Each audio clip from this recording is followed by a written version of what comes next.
ఓం సాయిరామ్. సమర్థ సద్గురు సాయినాథ్ మహారాజుకి జై. సాయి భక్తులందరికీ నమస్కారం అండి. మన బాబాగారి దయ వల్ల మనందరం బాగుండాలి, సంతోషంగా ఉండాలి అని చెప్పి మనస్ఫూర్తిగా కోరుకుంటూ ఈ రోజుటి వీడియో స్టార్ట్ చేస్తున్నాను ఫ్రెండ్స్. ఇక ఈరోజు వీడియోలో మనం చూడబోయేది ఏంటి అంటే, తల్లి నీ కోసం కన్నీళ్లు పెట్టుకున్నారమ్మా, వెంటనే నీ దగ్గరికి వచ్చేయాలని తహతహలాడిపోతున్నారు, తప్పు తెలుసుకున్నారు, లెంపలు వేసుకున్నారు, ఉన్న చోటే ఉండలేకపోతున్నారు, అక్కడ నచ్చడం లేదు తల్లి, ఎంతసేపటికి కూడా నీ దగ్గరికి వచ్చేద్దామా, ఎంతసేపటికి కూడా నీకు క్షమాపణలు చెప్పుకుందామా, ఎంతసేపటికి నీ మన్ననలు పొందుదామా, ఒక్కసారి నువ్వు తనని మనసారా మాట్లాడితే అన్నీ మర్చిపోతావులే, క్షమించేశానులే అన్న ఒక్క మాట నీ దగ్గర నుంచి కోరుకుంటున్నారు. నువ్వు ఎప్పుడైతే ప్రేమపూర్వకంగా ఆప్యాయపూర్వకంగా పలకరిస్తావో, పిలుస్తావో, తలుస్తావో, పరుగు పరుగునొచ్చి నీ దగ్గరకు వాలిపోవాలని ఎదురు చూస్తున్నారు తల్లి. వారి బాధ ఏంటో కాస్త చూడు. ఎందుకో చాలా తహతహలాడిపోతున్నారమ్మా. మనిషికి పశ్చాత్తాపానికి మించిన ప్రాయశ్చిత్తం ఇంకొకటి ఉందా చెప్పు? మనుషులు ప్రతి ఒక్కరూ కూడా ఏదో ఒక సందర్భంలో తెలుసో తెలియకో పొరపాటున గ్రహప్రాటనో తప్పులు చేసేస్తూ ఉంటారు కదా. ఆ తప్పును క్షమించినప్పుడే కదా ఉత్తమమైన మనిషి అనిపించుకునేది. వాళ్ళ తప్పు తెలుసుకున్నారు, పశ్చాత్తాపడుతున్నారు, నీ విలువ తెలుసుకున్నారు, నీకు క్షమాపణలు చెప్పాలని అనుకుంటున్నారు, నీ దగ్గరికి రావాలని అనుకుంటున్నారు, నీ చేతులు పట్టుకొని మరీ తప్పు అయిపోయింది అని చెప్పాలి అనుకుంటున్నారు.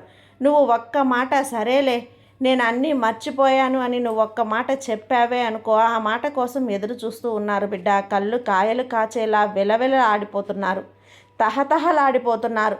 నీ పిలుపు ఎప్పుడు వస్తుందా అని వారి మన బాధ ఏంటో కాస్త చూడు బిడ్డ అని చెప్పి బాబాగారు అయితే మన కోసం తెచ్చిన ఈ సందేశాన్ని మనం చూసే ముందుగా మన ఛానల్ని ఫస్ట్ టైం చూస్తున్నట్లయితే ప్లీజ్ సబ్స్క్రైబ్ చేసుకోండి ఫ్రెండ్స్. వీడియో నచ్చితే కనుక లైక్ చేసి సపోర్ట్ చేయండి. ఇక వీడియోలోకి వెళ్ళబోయే ముందుగా ఒక్కసారి, ఎక్కడెక్కడో మీరు జ్యోతిష్యం చెప్పించుకొని తృప్తి చెందకుండా, మనశ్శాంతి అనేది లేకుండా, మీ సమస్య అనేది ప్రాబ్లంకి ఆ సొల్యూషన్ అనేది దొరక్క మీరు అసంతృప్తిగా బాధపడుతూ ఉన్నట్లయితే ఒక్కసారి మనకు బాగా తెలిసినటువంటి గురువుగారు శ్రీ షిరిడి సాయిబాబా ఆశీస్సులతో జ్యోతిష్యం చెప్తున్నారు గురూజీ సుబ్రహ్మణ్యం రాజు గారు. Contact number 9908224144. ఈ గురువుగారు నెంబర్ 1 వశీకరణ స్పెషలిస్ట్. మీ యొక్క ప్రతి సమస్యకి కూడా పరిష్కారం అనేది చూపిస్తారు. అన్ని విషయాలను కూడా ఫోన్లో స్వయంగా గురువుగారే మాట్లాడతారు. ప్రేమ, పెళ్లి, భార్యాభర్తల మధ్య సమస్యలు, స్త్రీ మరియు పురుషుల వశీకరణం చేయబడును. చెడు గృహ ప్రయోగాలకు నివారణ చేయబడును.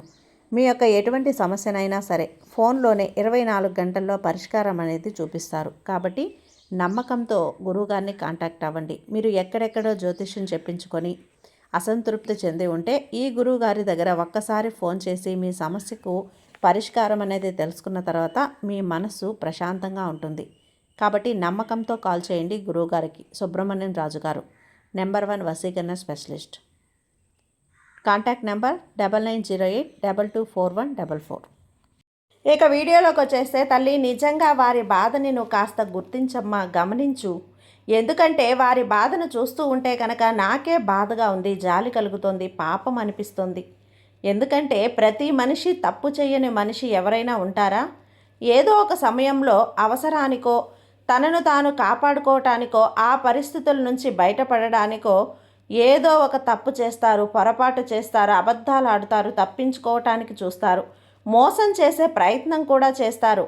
అక్కడ తనను తాను కాపాడుకోవడానికో లేకపోతే ఏదో కారణాలు ఉంటాయి కదా, అప్పుడు ఆ క్షణం చెప్పలేని కారణం అవుతుంది. అప్పుడు ఆ క్షణం చెప్తే గొడవ మరింత పెద్దదవుతుంది, మరింత దూరం అయ్యే అవకాశం కూడా ఉంది. కాబట్టి అలా కాకుండా ఉండాలంటే ఏదో ఒక చిన్న అది అన్నది అక్కడ చెయ్యాలమ్మా. ఒక మోసమో, అబద్ధమో, తప్పో, పొరపాటో ఏదో చేస్తే తప్ప ఆ బంధాన్ని నిలుపుకోలేమన్నప్పుడు, లేదంటే ఏదో ఆ సమయానికి అలా అబద్ధం చెప్పేయటమో, మోసం చేయటమో, మనసుని నొప్పించటమో, గాయపరచడమో, అది మాటల వల్ల కానీ చేతల వల్ల కానీ ఏ విధమైనదైనా సరే మనసుని నొప్పించడము అనేది చేస్తూ ఉంటారు. నీ ముందు తల ఎత్తుకోలేక, నేను మళ్ళీ మొహం చూపించలేక మళ్ళీ మొహం దూరంగా వెళ్ళిపోతారు. ఏదో కారణం వల్ల మాట పెరిగింది, గొడవ పెద్దదయ్యింది, ఇక నీ మొహం చూడలేను నేను, నా మొహం నువ్వు చూడకు అని చెప్పి అనుకుంటూ ఉంటారు కదా, దూరంగా వెళ్ళిపోతారు. దూరంగా ఉండడానికైతే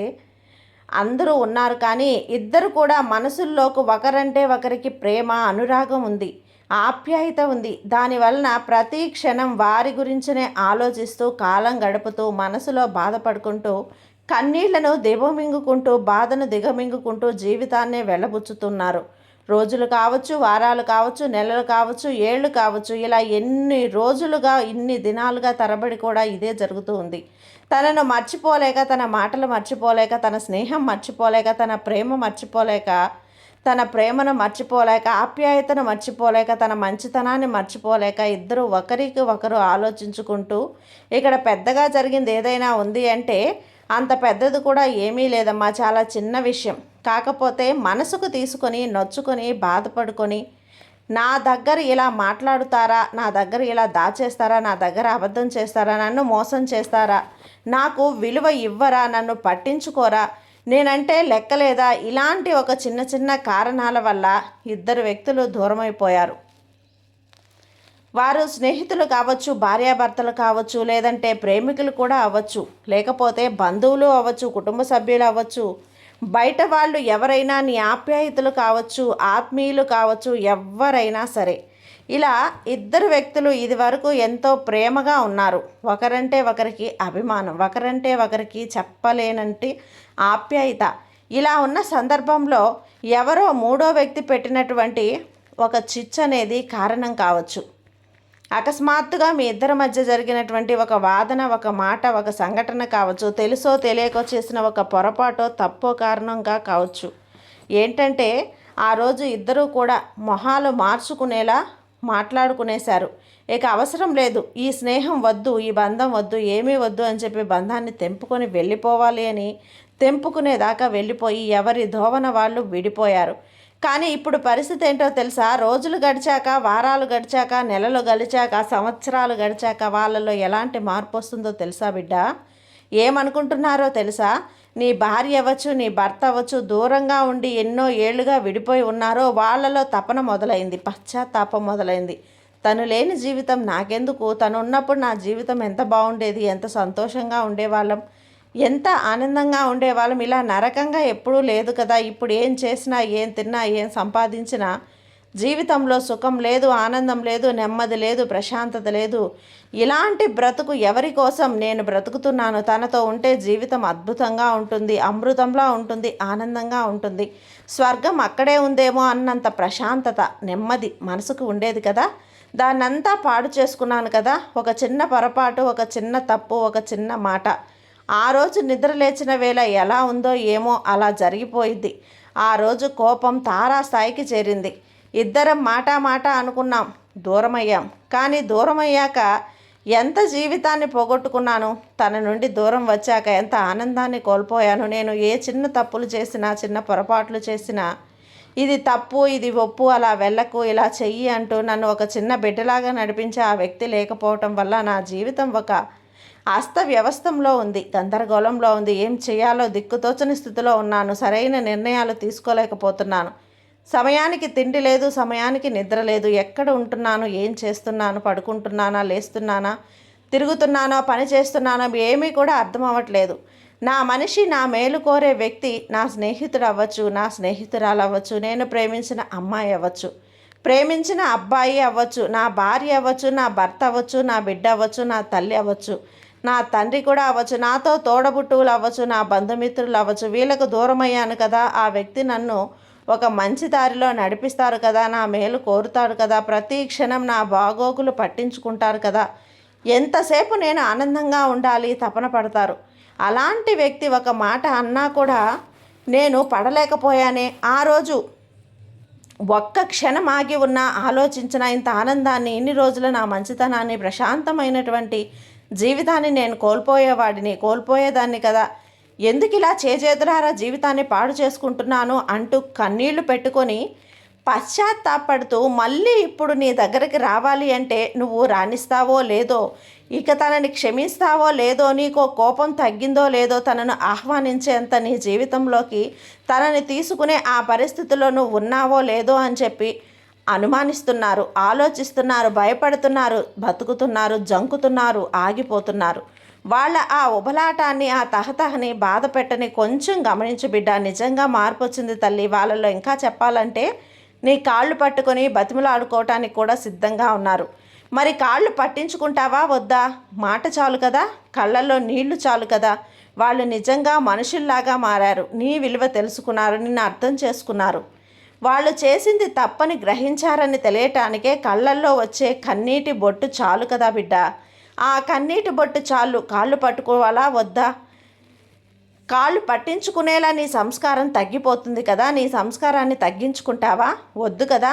బాధపడుతున్నారు తల్లి, పశ్చాత్తాపడుతున్నారు, కుమిలిపోతున్నారు, రగిలిపోతున్నారు, బాధపడుతున్నారు, ఏడుస్తున్నారు, కన్నీళ్లతో బ్రతికేస్తున్నారు.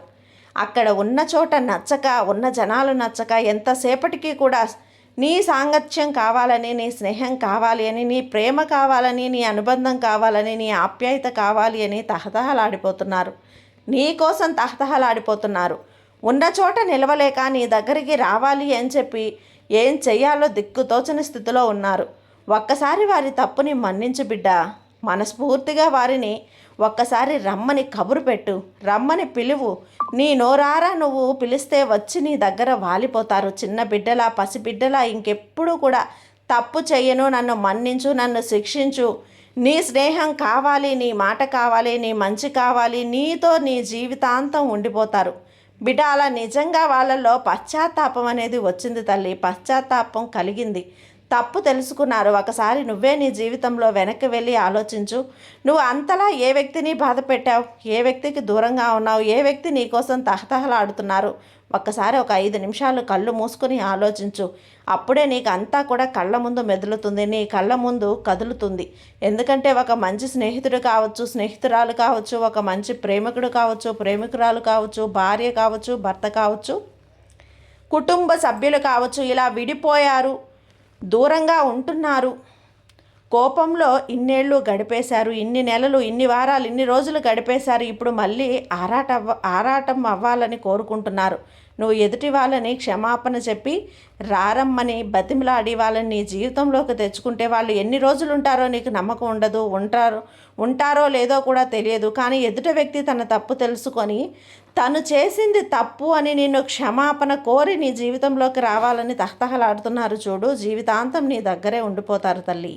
ఆ తప్పన్నది తెలుసుకొని వస్తారు. నువ్వు మెడబట్టి గెంటేసినా ఇంకా వెళ్ళరు. నిన్ను విడిచి మనం ఒక్కరికి క్షమాపణ చెప్పి నా జీవితంలో రా అని తెచ్చుకోవటానికి ఎదుటి వ్యక్తి తన తప్పును తెలుసుకొని నా తప్పు, నన్ను క్షమించు, తప్పు జరిగిపోయింది, నిన్ను నీ జీవితంలోకి ఆహ్వానించు అని రావటానికి చాలా తేడా ఉంటుందమ్మా బిడ్డ.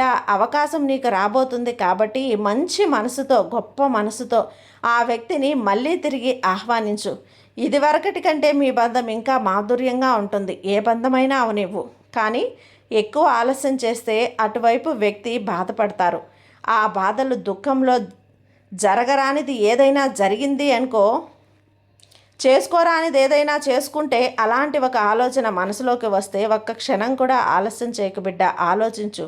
నీ జీవితంలో ఎవరు దూరంగా వెళ్ళిపోయారో ఒక్క నిమిషం ఆలోచించు. వెంటనే నీ జీవితంలోకి ఆహ్వానించడానికి సిద్ధపడు.